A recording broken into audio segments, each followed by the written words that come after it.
From deep in the irradiated wastes of the Mojave Desert, it's James Robertson and Michael Lucas Smith with That Podcast, a Fallout New Vegas gameplay diary.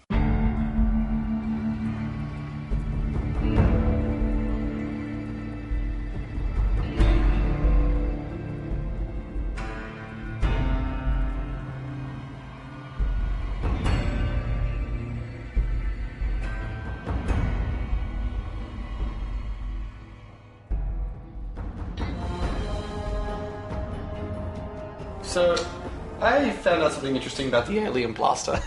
What interesting thing did you find out about the alien blaster, which we should mention is only available if you turn Wacky Wasteland on? Right, if you don't have the Wild Wasteland on, then you can get a Gauss rifle. But it turns out that the model they used for the alien blaster is the exact same one in Fallout 3. Oh, it's the same one? Yeah, but it's the special one from Fallout 3, not the Mothership Zeta one. Okay, I don't think I ever got the special one from Fallout 3 because I don't remember seeing the interesting blue vaporize effect in Fallout 3. Really? I mean, that was the best weapon in Fallout 3. I know. I guess I just didn't have it because, like I said, I when we were talking earlier, I went to, Fire Cavern, which is east of the Cottonwood Crater. And then you run into the two legendary Geckos, and I pulled out the Q-35 and got whacked. So on the immediate autosave, I pulled out the Tesla cannon and immediately got whacked. And so I finally gave up and pulled out the alien blaster. I had an encounter it's my second playthrough now, and I'm going the Legion path. And you also said you're going the sociopath path. Well, that's not my fault. That's the doc's fault. He put my head back together wrong. Okay, let's talk about taking over Goodsprings. Okay, so yeah, I'm curious. So did you decide to take it over with the powder gangers? Yeah, well, actually, I had to convince the powder gangers that that was a good idea because they didn't care. They thought it was just some farmland. So anyway, they backed me. They all got killed really quickly. The powder gangers or the Goodsprings people? The powder gangers. And to my surprise, Victor sided with Goodsprings. Really? Yeah, so it turned into a real full-on fight in the first 5 minutes of the game. And of course, you're level 1 at this point and have no skills worth noting. Yeah, pretty much. So, dynamite works pretty well on Victor. The laser pistol from the doc's house works pretty well on Victor. Nothing else does. So did you end up killing everybody in the town? Yeah, I killed all the main characters in the town, then the quest sort of ended. There's some NPCs that are running around and they don't really like me, and I get into a fight with them and they'll pull a gun on me, but it's my town. I can take whatever I want. Karma doesn't matter there anymore. Right, but you can't buy or sell anything with Chet. Yeah, he's dead. Right, so that actually seems like kind of a problem. When you blow away Goodsprings, where do you go to sell stuff? Because one of the first things you do in the game, or at least the first thing I've done in the last playthrough I've been going through, is scavenge like nobody's business. And by the time I made my way to Freeside, I had over 5,000 caps. Yeah, I'm getting close to that kind of money as well. I'm at Freeside now. There are plenty of places to sell stuff. Yeah, it's not that there aren't. It's just that it's easy to get overloaded and then have nobody to sell to early in the game is what I'm thinking. So early in the game, when you want to scavenge from, say, Goodspring now that you've whacked everybody, and then you want to scavenge from Nipton, who did you sell to? I don't remember. I don't think I did. I think I just carried it all to Novak. Okay, so basically you had to wait until you discovered Novak to go back and scavenge if you did any. Yeah, I mean, I pushed through the main plot pretty quickly because I want to see what the Legion path is like. So my psychopath really didn't have a purpose in life except for revenge. So he tracked down Benny. Benny ran away. The Legion let me know that Benny was at his place. So for the first time in the game, my psychopath, whose brain is screwed up because of the doc, has somebody he can trust. The Caesar gave him Benny. And let him cut him up limb from limb. So if you hack at a body on the ground, the limbs come off one by one. Great. I thought I was being a jerk the first run through where I decided, you can go crucify him. No. My character wanted revenge. Okay. So now he's definitely a psychopath, but he's a Legion psychopath for sure. He's in all the way. This is the first people he can trust. Everybody else has been out to get him. So now I've got to go deal with House, which is going to be tricky. So I'm going to go to H&H Tools and do the override there. Right. Well, dealing with House shouldn't be all that tricky. I mean, you go and you disable him or kill him. It's not actually that hard. Yeah, I don't have any. He's not very smart. in the brain department, he's a bit of a Neanderthal. He can't really hack computers at all. Oh, okay. Okay. So well, in that case, what are you going to do? You have to be able to hack computers to get in there. Oh, well, there's the brute force approach. Well, what's the brute force approach? You can't go through that door without lockpicking it. I think you have to have science to hack the terminal to lockpick it, don't you? Yeah, that's possibly true. I was thinking about killing all the robots. Yeah, but that still doesn't get you to the door. I'll have to There figure that out. seems to be a flaw in your plan. Oh, you know what? I can probably convince him to let me in. I don't know about that. We'll see. That's where I'm up to right now. Is I've destroyed his robot factory under the Legion's care. Oh, you actually did destroy it. Yeah, that's quite hard when you can't hack anything as well. I suppose so. So basically, my guy's approach to things is to run up and slash them with machetes. Okay, so you're playing a Works surprisingly sociopath well. who has low intelligence, and you're concentrating on melee. Yes. All right, so here's a good question then.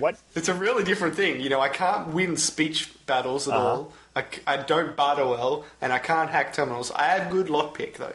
Now, what companions are you dealing with? I mean, Edie's obvious because Edie doesn't care, but None, but I'm going to go pick up Cass at some point. right, you can't have Boone because he'll just go in and kill Legionnaires.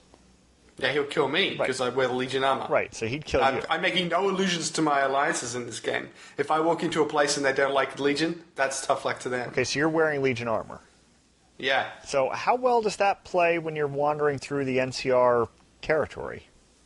Well, the robots are in charge of the strip, so that's okay. The Kings don't like NCR anymore. I made sure of that. Right. NCR territories are really the defensive area across the lake, so I just stay away from that area. Okay. And I guess you stay away from the Ranger outpost as well. Yeah, I mean, there's no point going there, not until Caesar wants me to attack them. Right. It seems that if you're playing that strategy, there's a whole bunch of the side plot that you just can't execute on at all, though, because there's so much of it that's on the NCR side of the map, and there's, relatively speaking, so little on the other side. I mean, there's stuff to do, like, you know how you take out Nelson if you're NCR siding? Yes. Well, Camp Forlorn, you take out that. Okay. As the Legion side. Okay. Camp Forlorn Hope, you mean? Yeah. Okay.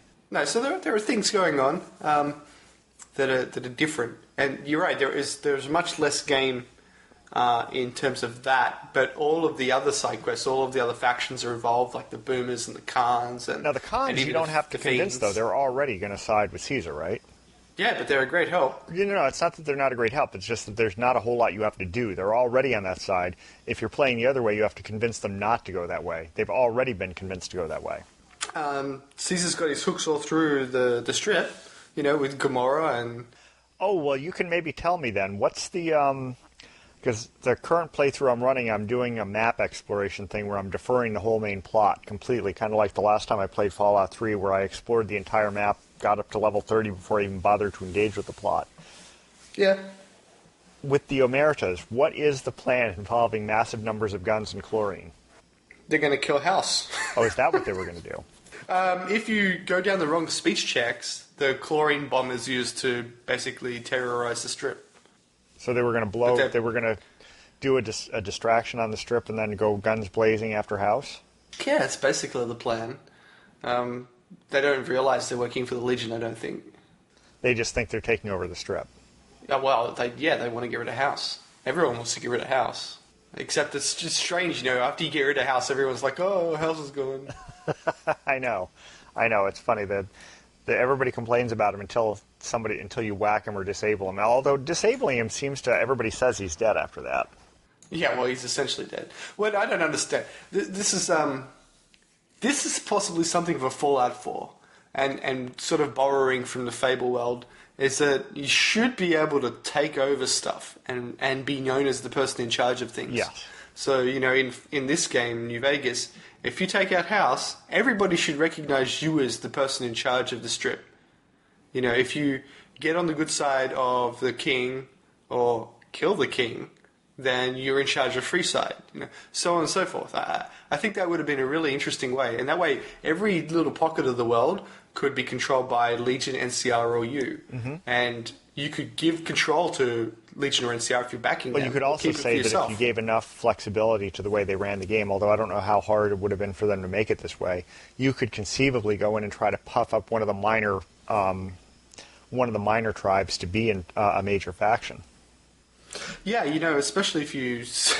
This is another thing. If they track the inventory, the flow of weapons and armor and stuff, so the merchants that you're selling to, Cassidy's caravans could become super powerful, Yeah. And if you gave a whole bunch of weapons to the Khans, they could become really powerful. Right. But that would be really interesting. And then when you go to the final part of the game, how that plays out depends on the power of each area. And that could make for a really interesting endgame if you deliberately balance the whole place out, as opposed to making it lopsided in favor of NCR or yourself. Now you haven't taken the Caesar route all the way to the end yet, though. No, I'm working. See, now I'll be kind of curious to see how hard that is, because one of the as we talked about in the last podcast, doing the take control of the strip yourself and boot out both the Legion and NCR seemed to be a way easier gameplay ending than backing the NCR and going after Caesar. Okay, so we had talked about how playing the NCR ending seemed to be harder than... Oh, yeah, that's right. I'm curious to know how the Caesar ending will be, whether it'll be easier or harder. Well, there's the explosives to blow up the dam. Maybe that's a Legion ending. And then there's got to be just brute force push your way through, because when you're NCR fighting Legion, the Legion pours in through the pipes. Yeah, now, did you ever find the way to flush the Legion through the pipes? Oh, yeah. You never did that? Well, okay, this is, again, one of my pet peeves about the way they do maps in the game, is I oftentimes, in buildings with multiple levels, find the maps to be incredibly obtuse. That one was particularly confusing. And every time you go through a door, there's another wave of Legion coming at you. There are legionaries everywhere, and you'll see the quest marker saying go here, but it turns out that's 2 or 3 levels from where you are, but it's not obvious on the map that it's 2 or 3 levels from where you are. I finally got pissed off and said, the hell with it. I don't let the NCR deal with these clowns.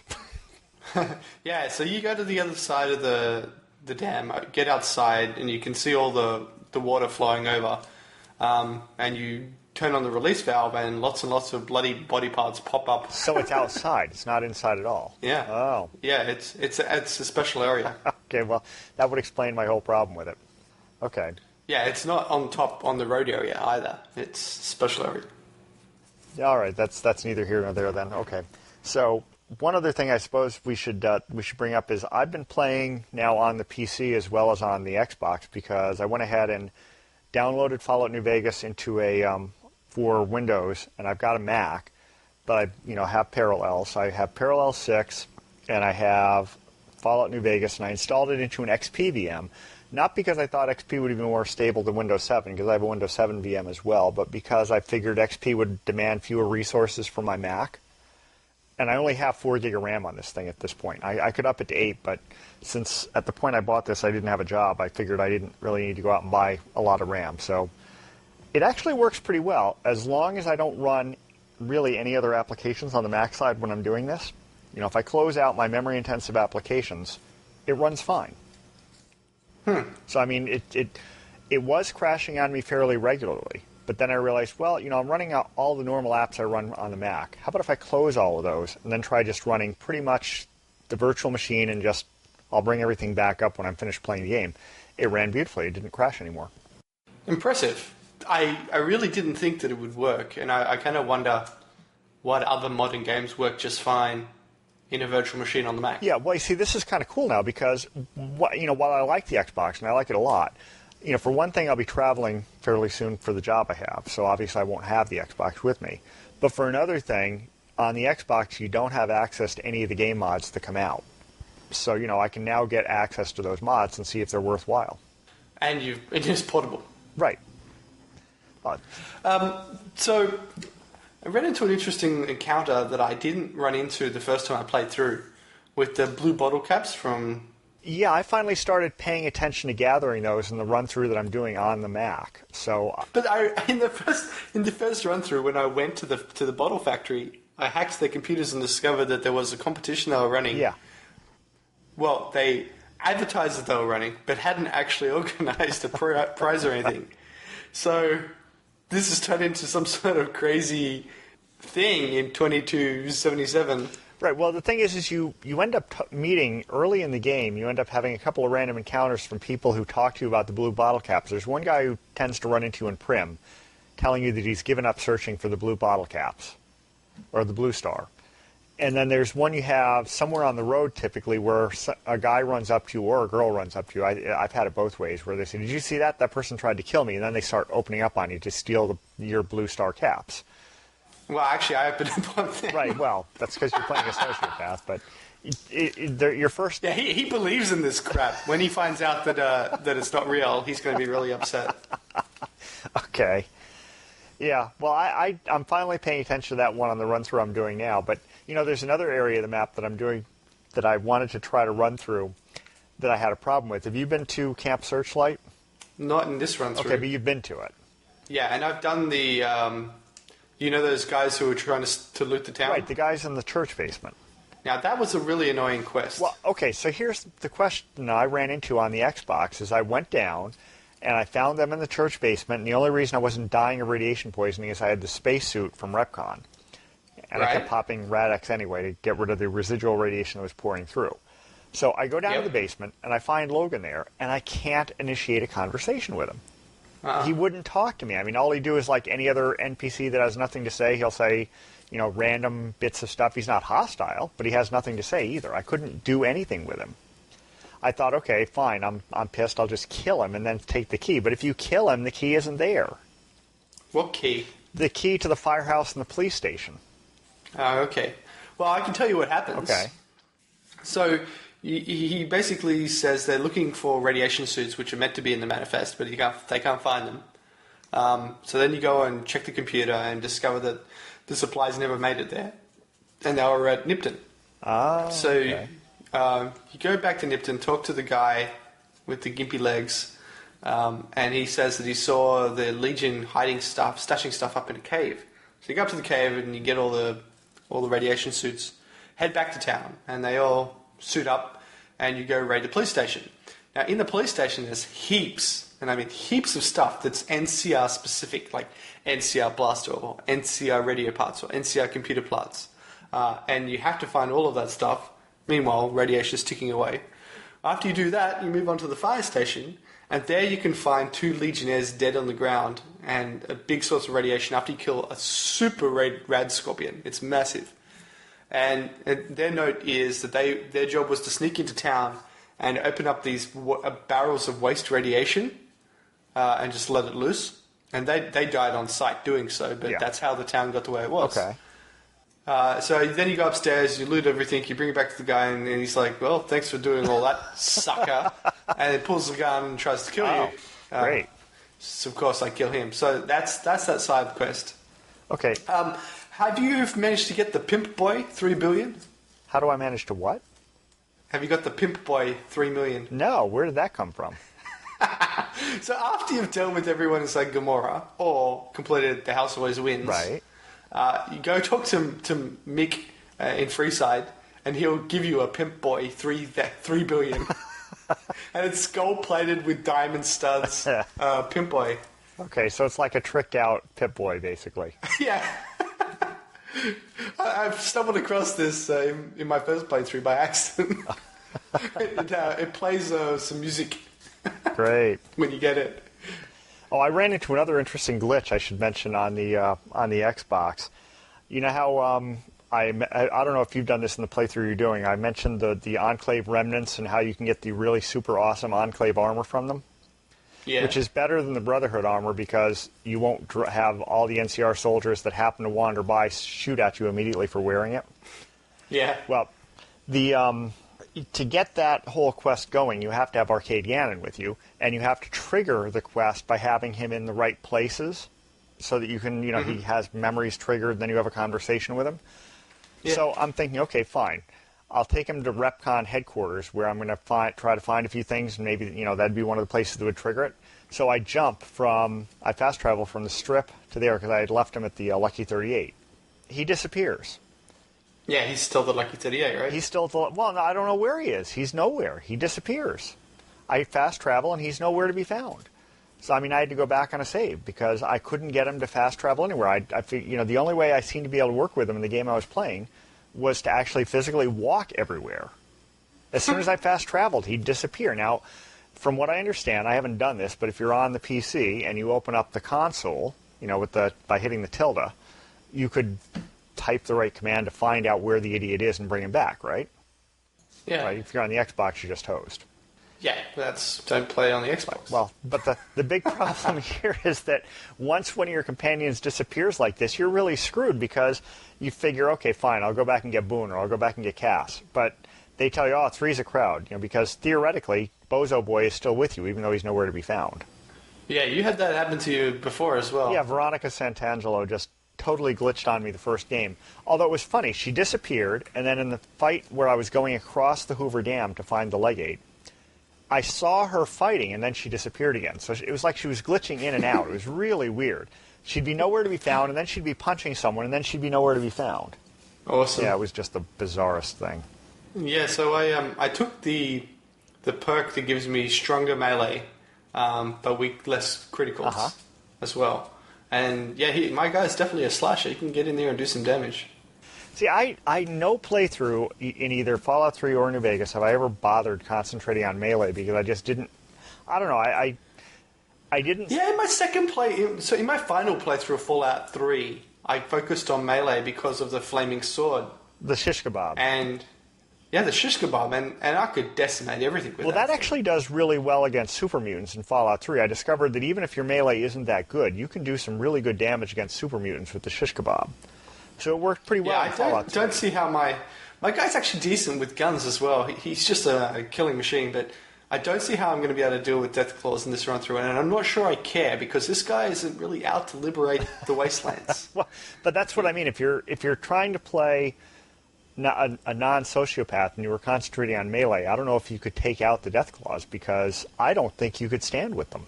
Maybe if you were like the Praetorians where you seem to have virtually infinite hit points and you have those ballistic fists, maybe. Yeah, you know what? That ballistic fist is pretty awesome. I'm using one of those right now. Okay. Yeah, I used one of those when I was going down into House's bunker. Against the robots. Yeah. Now, it's like 2 hits from one of those takes out a robot. But how much damage 3 hits takes out a... But how much damage do you take on the approach to the robot? Well, you jump around like a nut. Oh, that's another thing. You've been to the down... Speaking of robots, you've been to the down vertibird, right? Because you've gotten the Tesla cannon. How many robots did you run across in that area? I don't know, about 8. Yeah, there's like 8 of them, and you notice that they're all hardened? Yeah, they're enclave robots. Yeah. They were really tough, and I wasn't expecting it because I didn't find the vertibird at first. I didn't know that's where I was. I was just wandering around trying to see if there was something in that part of the map since it was accessible. Mm-hmm. So I'm wandering in the desert, and suddenly a whole mass of robots starts coming after me. Like, the hell is this? That's literally, I was sitting there saying that to the screen. The hell is this? There's 8 or 10 of them floating around me, and I'm just hiding behind rocks and pot-shotting with the Q-35. So, throwable weapons is something that I've started using a bit more, like all the spears and stuff, and obviously dynamite. At the lower levels, very effective. Oh yeah, dynamite actually works very well at the lower levels. Yeah, and the long fuse if you want to lob over further distance as well. Well, the long fuse works also really well in one of the vaults. I think it's Vault 22, where you have to close down those vents. Yeah, I never did that because I put the wrong guy in the seat. Okay, well, to do that one, there's a point where you have to blow up. You go and you have to get rid of all the bad gas. Oh, right, that's right. You want to kill all of the mutated things by setting off the gas everywhere. Right, so what you do is you go down there and you have to get into one of the rooms, hurl either a grenade or a long fused stick of dynamite at it. Nah, I didn't do that. And then immediately close the door. No, I went into one of the rooms, Turned, aimed, fired, shut door. Okay, well, I guess that works, but if you don't shut the door fast enough, you just die fast. Well, shut it faster. Yeah, I was having trouble with that. I mean, have you perfected the jumping around like a crazy person technique yet? No, I'm not sure what you mean by that. Oh, well, this is how you avoid getting shot by robots. So I guess what you're doing is you're using the A and D key. Hang on, let's just the what? The A and D key on the keyboard. You know, to jump to The what key? you know the movement keys. You've got the A and D key to move back and forth. Oh, yeah, obviously. Hang on. So when you traverse the wastelands, Yeah. are you jumping the whole way? No, Oh, okay. Well, you're doing it the slow way. I'm just walking. Yeah. When you go upstairs, do you jump up the stairs? No, I usually just walk.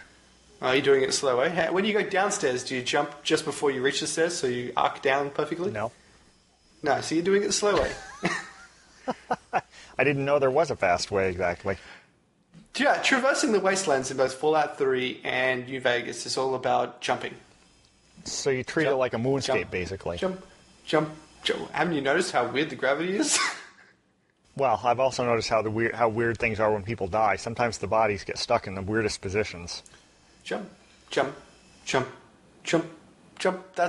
I jumped my way across the wastelands in Fallout 3, and I've done it again in New Vegas. Okay, I'll have to try that. Now, you know, it's funny. My daughter does that, but she does that because she thinks it's funny. Ah, well, it's faster. Absolutely. And so when you want to avoid getting shot by things, when you want to close some ground, you sort of just jump up in the air to the left and then move to the right, jump up to the right and then move to the left as you're in the air. And often the robots will just miss. Oh, okay. I hadn't even given that So you thought. sort of wiggle in the air, which is also impossible. But so in terms of being a shooter, the whole speed you move at, like there's really no concept of sprint. There's running, which is what you always want to do, and then holding down shift when you're forced to follow an NPC on a tour or something. Mm-hmm. Yes. And so getting around places is really annoying. Jumping's really weird. So they could have done better with that to make it more like a shoot 'em. Yeah, it's kind of a weird mix between being a shooter and being a complete RPG. Yeah, but on the plus side, I can't go back to Fallout 3 now because there is no such thing as non-VATS combat in Fallout 3, whereas there is non-VATS combat in New Vegas. Well, what do you mean there's no such thing as non-VATS combat in Fallout 3? If you actually want to kill things, you always VATS and shoot the head. Well, you can. I did that with the sniper rifle in Fallout 3. I used to kill things without going into VATS.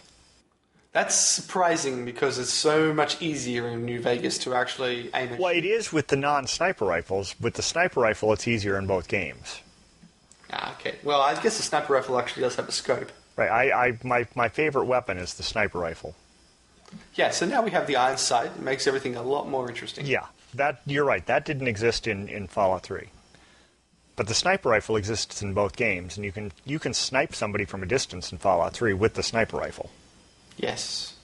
But you're So right. I'm trying to get my lockpick up to 100 again so I can pick up that Gobi sniper rifle. Because that's that gun lockbox. Now, how do you at the intend to sniper's get to nest. that destination without going through I'll the... just climb the mountain. But you have to go through that one ranger camp, don't you? Nope. You don't have to? Nope. Okay, I kind of thought you had to traverse your way through that to get there. Oh, since you didn't know about the jumping tricks, so you were talking about the geckos and the crater. Yeah. And that crater is where I picked up my fat boy, Yeah. my fat man. Right, there's one down there. The way I got to the crater was not to go through the cave. I went to the very edge of the airport and jumped up and around over the fence and rocks. See, now I didn't jump, I just walked. You can actually walk there. If you look carefully, you'll notice there's a series of switchbacks heading in that direction. You can just walk there. That's what I... What do you mean? I walked to the crater from the airport. But there's a fence there. Yeah, if you go past the fence and you walk through the mountains... Yeah, how did you get past the fence? I think I jumped once. I jumped up on Yeah. something, but then it's just a matter of walking through the mountains. Yeah. So you can have you perfected your mountaineering yet? Do you jump down the sides of mountains? If you're careful and you look at what part you're going down, you can jump down mountains without killing yourself, yes. Basically, Yeah, except you leave your companions behind, but yeah. The funny part about that is that you can slide down a mountain, but then you better be you better be prepared to not see your companions for a bit, because they won't always decide to take the way down you took, and oftentimes it'll take them a good long while to catch up because they'll have to find some better route down. Sometimes they'll never find this. That's true. Sometimes you lose companions this way, and then you have to fast travel to locate them again. Although sometimes it can be advantageous. I had this one situation where I was jumping up the side of a mountain, got up to the top, started engaging the enemy, and then they flanked the enemy because they went up the normal way that I didn't see. So that can be quite advantageous sometimes. So you applied tactics accidentally. Accidentally, yeah. Accidentally applied flanking. Okay.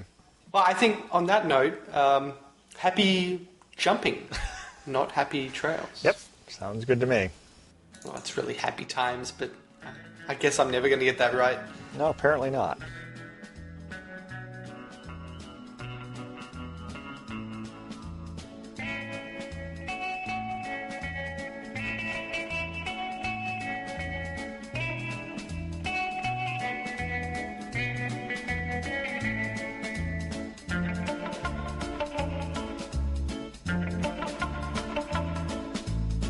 Got feedback? Send it to jarober@gmail.com or visit the website at jarober.com/blog/fnv.ssp.